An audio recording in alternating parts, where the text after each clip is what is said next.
Andrew Berry, anyone in the front office, coaching staff of the Cleveland Browns, in your opinion, what is the perfect offense, defense, special teams? Run me through the whole gauntlet. The perfect game plan for the Browns to have tomorrow in order to knock out the Texans from the playoffs. Jay, you want to start? This is easy. What you want to do for this game plan, first and foremost, I'm kicking off. I want the ball in the second half. And then what we're going to do is we're going to get right to it. We're going to go out there. We'll kick the ball to them. Hopefully we can get them out to a 3-and-out, get the ball back, go down the field and score in a long, lengthy drive, mix it up between run and pass so they don't know what's coming. You up 7-0. Go get back and kick it to them. Now, we'll see if they're going to be patient. We don't necessarily have to go 3-and-out, but we're looking to either get a turnover or another punt, and we want to come down and get points. Preferably 7. But if we can't get 7, we'll go ahead and kick the field goal. Now, if it's a 40-yard field goal, I'm looking to kick that field goal because I want to see what the new kicker got. I want to gauge whether or not he's going to be a factor in the second half, and I'll gauge that upon whether he misses this or he doesn't. If he makes it and we can go up 10 points, now I think you put the ball back in their court, and now that clock starts to tick in your head. Is CJ Stroud going to stay patient? Is he still going to take his checkdowns? Are they going to get away from the running game with Singletary? How patient are they going to be with D'Amico Ryans and trying to get back into this ball game? And if you could get them to be one-dimensional there, stop them again, hold these guys to no points, punt it back to you, now what you can do, you could go for the dagger. And a dagger doesn't necessarily mean that you're up 17. We'll take another field goal if we can get it. Now what it does is it puts them down 13-0, and now they start to take away that running game. They start to take away some of the methodical stuff.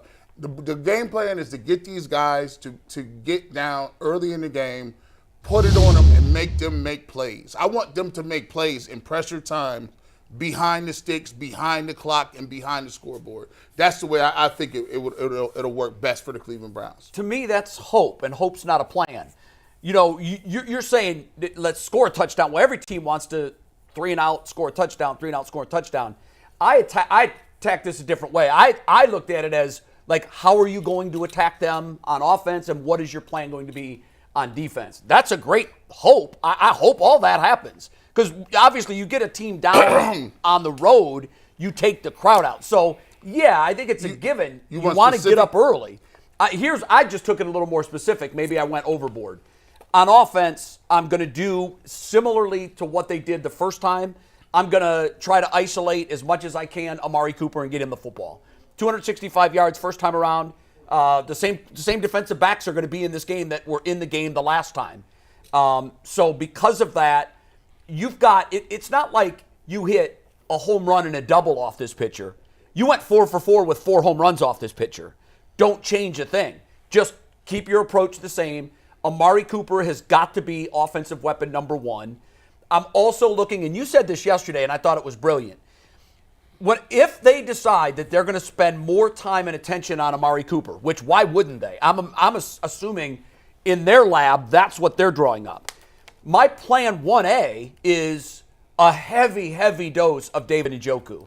Those are the 2 pass catchers that have really developed a chemistry with Joe Flacco. So I'm also looking for a lot of throws towards Njoku, maybe even the most targets he's received in the game this year. Because I do think that the Texans are going to make it priority 1 to not let Amari Cooper dance all over them.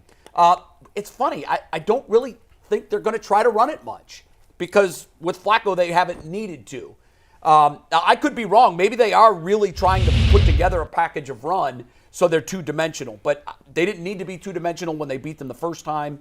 So I would expect a lot of passing. Amari and Njoku are going to be the targeted guys. On defense, I really thought about this, and I'm kind of in a spot. I don't know if you want to send extra rushers or if you want to just play it straight, let the covers try to lead to coverage sacks. Because if we can call that split up for Stroud's numbers between pressure and clean pockets, you had mentioned yesterday that Cleve TA was the first man coverage.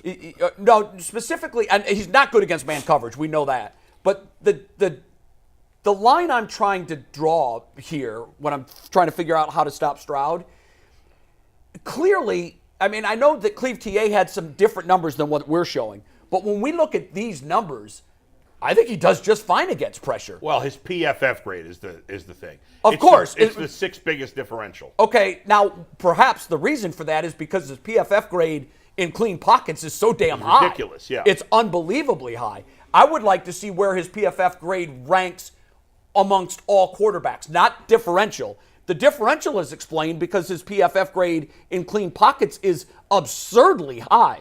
So if you're Jim Schwartz, the last thing you want to do is let him stand back there and pick you apart with clean pockets, because you can't win if your opposing quarterback's PFF grade's 92.4. You're likely going to lose that game. On the flip side, usually you think you pressure young quarterbacks, you pressure them into turnovers. That has not been the case with this guy. His MO this year is a lot of touchdowns to very few turnovers. In fact, and I looked into it, and it was slightly wrong the way Chris Rose presented it. I want to clean it up right now, because when he said it, I said that has to be wrong. Chris was on earlier this week and said he's the third quarterback, joining just Joe Montana and Tom Brady, to do the following. Lead the league in passing yards per game, and also lead the league in touchdown to interception ratio. It is correct, but he leads in passing yards, not total. He leads in passing yards per game among qualified quarterbacks. There are 3 quarterbacks who have had a better passing yards per game among them, and at the top of that list is Joe Flacco. So it's a real quandary, guys, how you attack CJ Stroud. He's been tremendous with a clean pocket, and he's been, in my view, above average with pressure. So blitz at your own risk, but I do think I would tend to lean more on the side of bringing pressure, just because he's a young quarterback and this is a playoff game. Yeah, I'll take that risk. I'm bringing pressure. I'm down on pressure on the defensive side. I trust the corners to go man coverage on the outside. They've done it all year. Is that going to be your rule, or you're going to do it here and there? Strategically? Quite a bit. I would do it quite a bit. Okay. The Texans, to me, they don't have dynamic. I mean, Nico Collins is a fine receiver, but we're not talking elite style playmakers on the outside. And Tank Dell, we talked about the first time. Tank Dell's a huge loss for them. So I think that the Browns are fine playing the way that they've played much of the year. Denzel, you've got this side of the field. Martin, you've got that side of the field. Let's go. Yeah. And cut Miles loose. Gee, I tend to agree with you. You said something earlier in the week about Miles got away from a little bit of the basketball stuff and a little bit of the, sending him in motion. Playing it more straight. And I think that they probably were giving away a little bit too much in instances that they don't need it.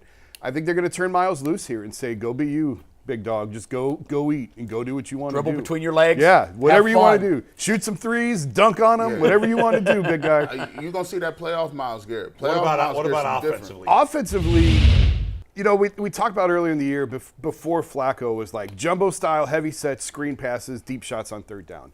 You can loosen that up a little bit more now because of the propensity of what Joe's shown. Remember, the first play of the game against Houston the first time was a deep shot down the field to Amari.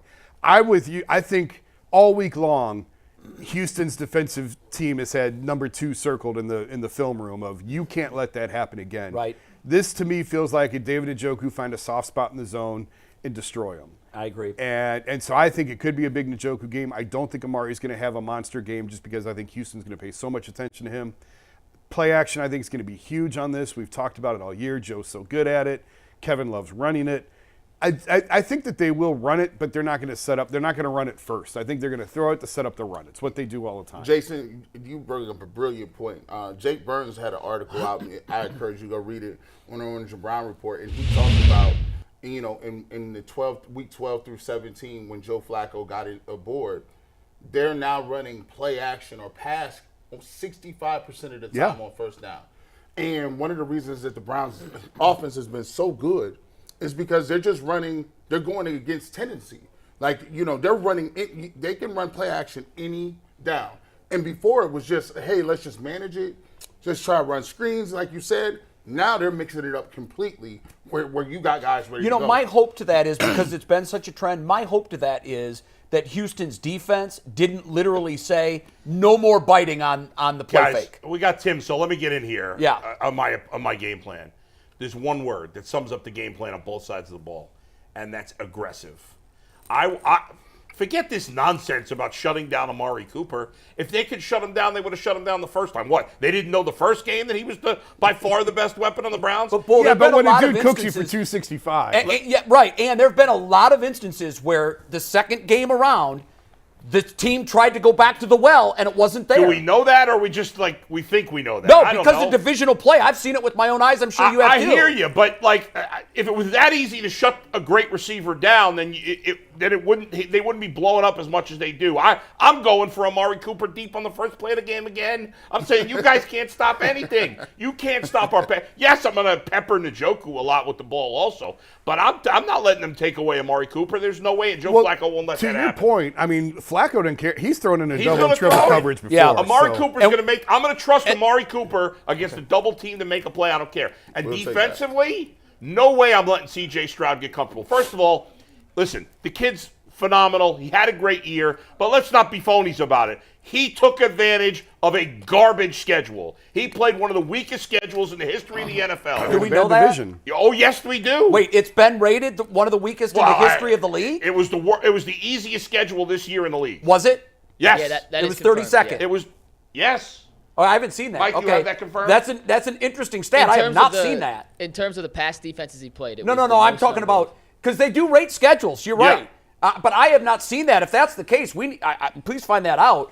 I have not seen that they played the 32nd best schedule. They against past defenses. I don't know for sure if it's. No, I would talk about schedule. Opponent's record. Yeah. But he faced three good defenses, three good pass defenses, and he didn't play great in any of those games. I know one of them was his first game. I don't care. The Browns, forget this nonsense sitting back.